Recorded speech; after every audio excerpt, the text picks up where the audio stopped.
We've been stuck in our homes for a while.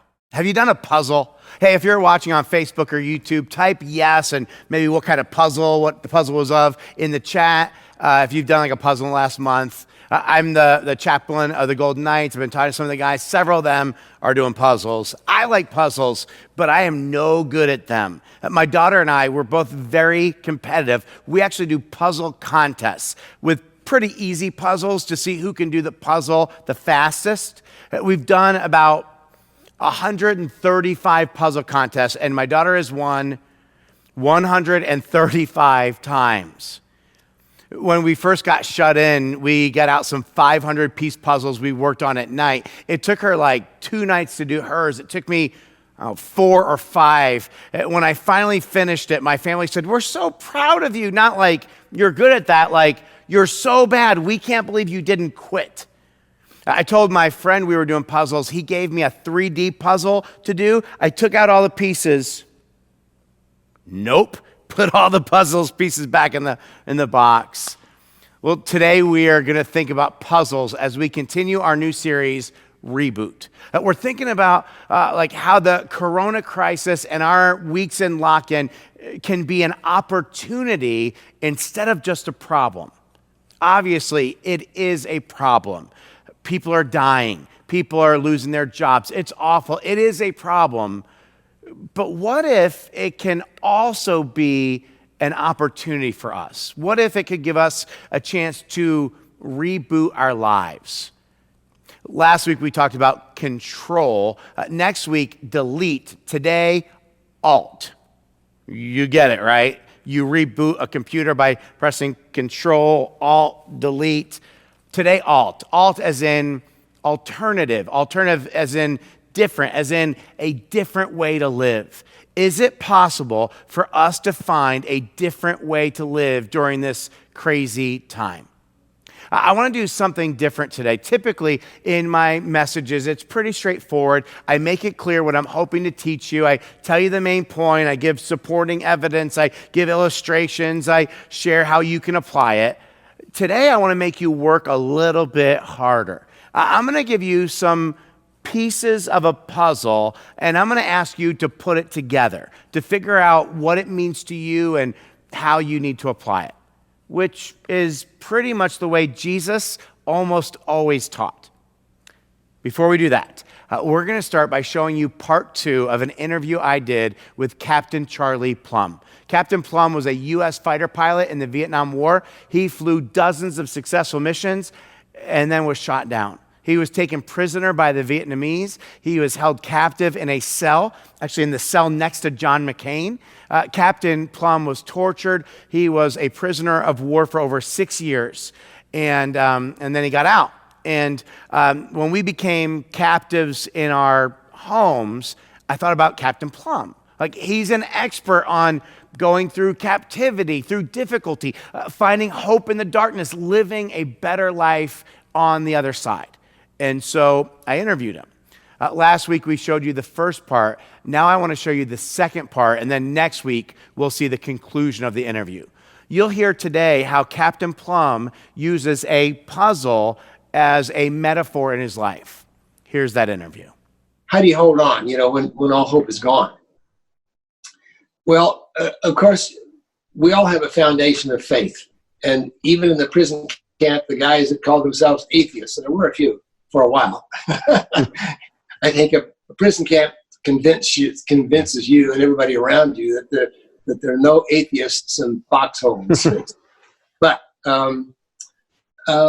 we all have a foundation of faith. And when everything else is gone, your big airplane, your fancy uniform, your title, your friends, your family, your clothes. I wore pajamas for nearly 6 years.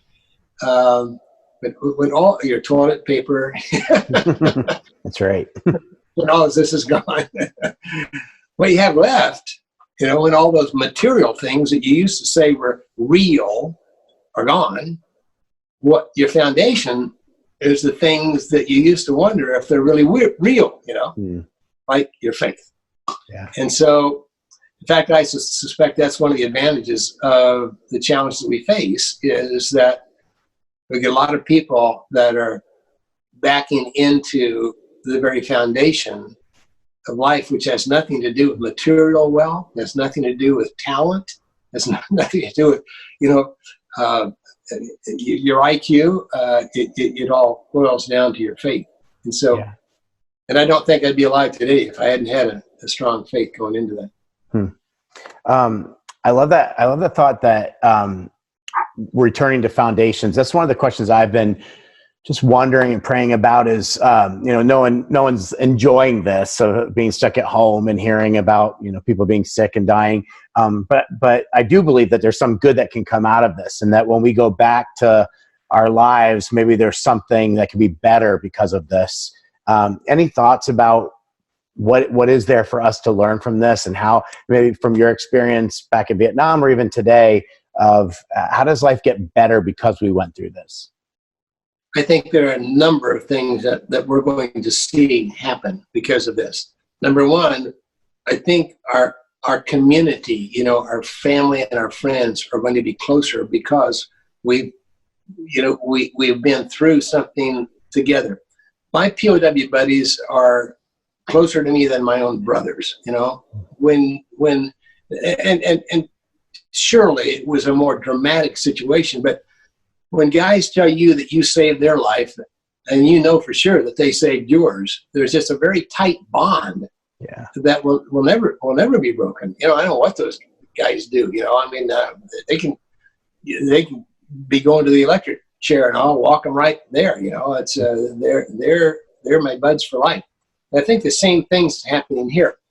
We see the doctors, and we see the nurses, and we see family and friends and people that are delivering food to the elderly, and and so that that connection, I think, will last a long time after this is over. But I think there are a lot of little technical kinds of things, like the video stuff. When kids find out that they can learn just as well by sitting home in their pajamas, eating their Pop-Tarts instead of going to school. Right. I think we're going to see a lot more of that happen. And I think that's good. Yeah.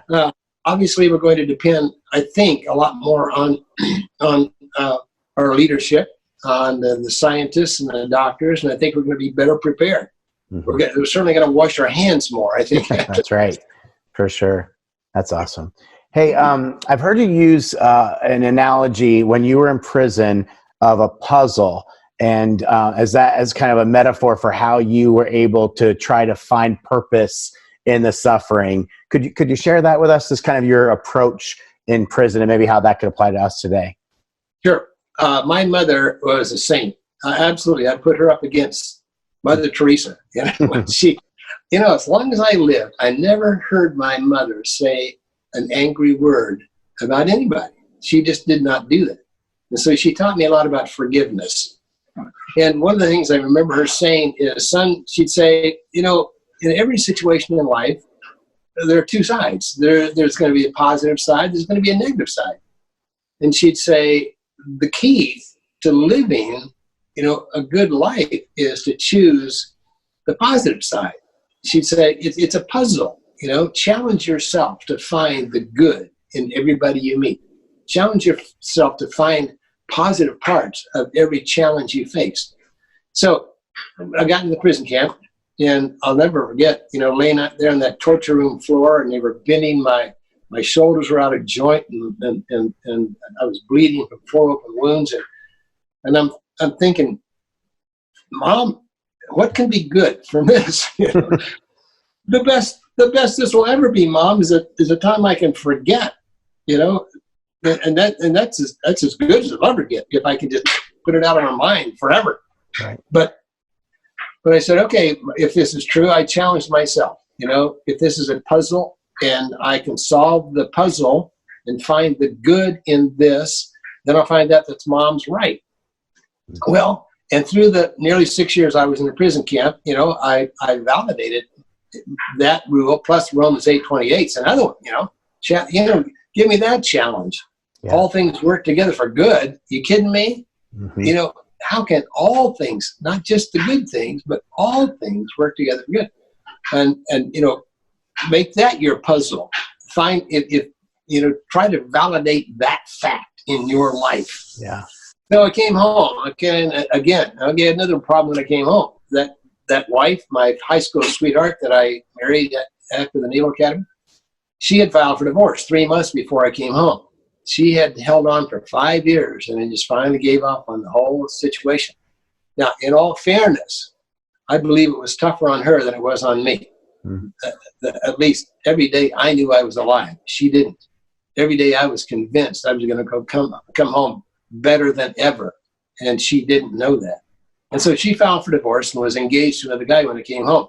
And I didn't find that out until I was at Clark Air Force Base in the Philippines, and they told me.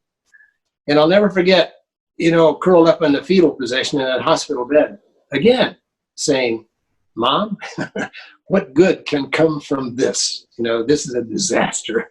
And Romans 8:28, is that true? Is that really going to happen? That all things work together for good, and all I have to do is love the Lord. You know, find the good in everybody and everything. Then, well, I don't know if it works for everybody, but it sure has worked for me. I love that.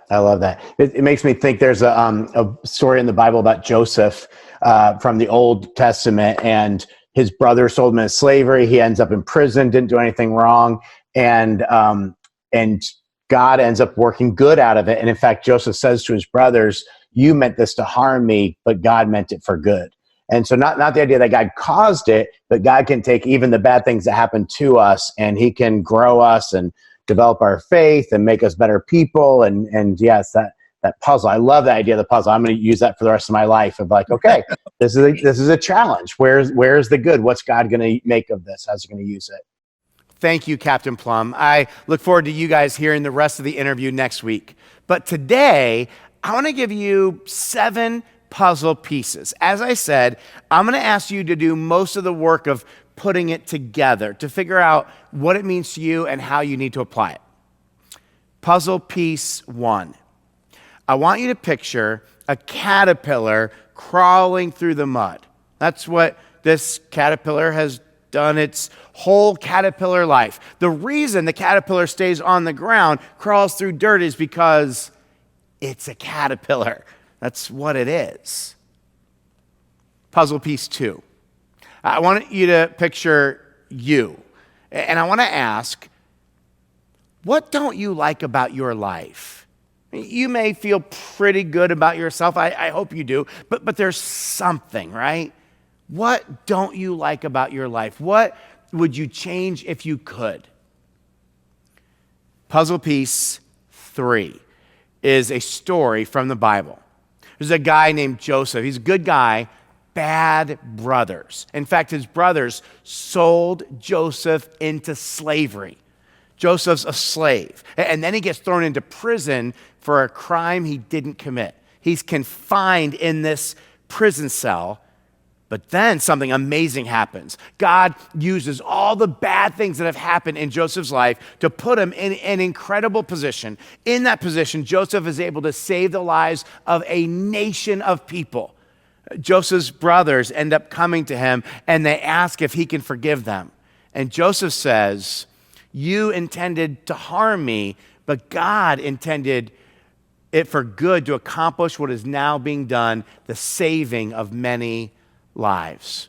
Joseph's saying, God never left me, and he used what I've gone through. He was living out the reality of another Bible verse. Romans 8:28 says, "And we know that in all things God works for the good of those who love him." Puzzle piece 4. I want you to picture that caterpillar that was crawling through the mud, but it's now in a cocoon or a chrysalis. Day after day, it's stuck in the cocoon, can't leave. I don't know what it's doing. It's playing solitaire, binging Netflix shows, watching Tiger King. No, it's in that cocoon transforming. It's going through a metamorphosis. It's stuck right now, But something important is happening. It is going to emerge from that cocoon a butterfly. A butterfly is beautiful. It flies above the mud, soaring through the sky. Why? Because it's something different now. Picture number 5 is a picture of Jesus. Jesus is speaking to you. And here's what it says. He says it's something he actually did say. It's in the Bible, Revelation chapter 3, verse 8. Jesus says, I see what you've done. Now see what I've done. I have opened a door for you that no one can close. So the picture is of Jesus opening a door. It's like there's life on the other side of the door. Jesus said he came to bring us life, real life, abundant life. And Jesus has opened the door to life. And there is an invitation for you to walk through it. There's something cool about the grammar here. Instead of using past tense, the writer uses the perfect tense. Perfect tense describes something done in the past, but its effect continues now and into the future. There's another place in the Bible where we see another cool use of perfect tense. I'll show you. In 1 Corinthians chapter 15, verses 3 through 8, Christ died for our sins, according to the Scriptures, that he was buried, that he was raised on the third day, according to the Scriptures, and that he appeared to Cephas and then to the 12. After that, he appeared to more than 500 other brothers and sisters at the same time, most of whom are still living, though some have fallen asleep. Then he appeared to James, then to all the apostles, and last of all, he appeared to me also. That is the gospel, the good news. And right, it's huge, huge. And an extra cool thing is the verb tenses. So I'll show you. It says Christ died for our sins according to the Scriptures. That's past tense. It says that he was buried, past tense. Then it says that he was raised on the third day according to the Scriptures. Pause on that one. Wait for that. And that he appeared to Cephas, past tense, and then to the 12, past tense.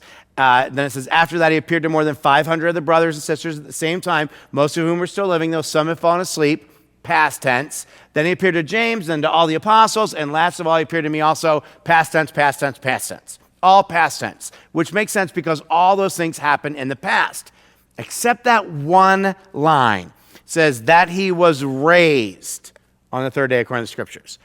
That one line is written in perfect tense. Perfect tense describes something done in the past, but its effect continues now and into the future. Jesus was raised on the third day, 2,000 years ago. But the impact of that, it's still happening now. Jesus is impacting lives now. He's forgiving sin. Now he's walking with people. Now he's answering prayers. Now he's giving people strength and power now. Perfect tense. Pretty cool. So, back to our picture. Jesus says, I have opened a door for you that no one can close. It's written in perfect tense. Jesus opened the door in the past, but it's still being opened. The invitation is still there for you to walk through the open door. All right, that's 5 of the pieces. I'm going to give you 2 more, but first we're going to take some time with God. We're going to be led in a couple songs that we will sing to God. We sing these songs to God because he loves it and because we need it. It helps us to focus on God, to express ourselves to God, to build our relationship with him, to love him more. And so wherever you are right now, I hope you'll engage with this. Read the words, listen to the words, maybe sing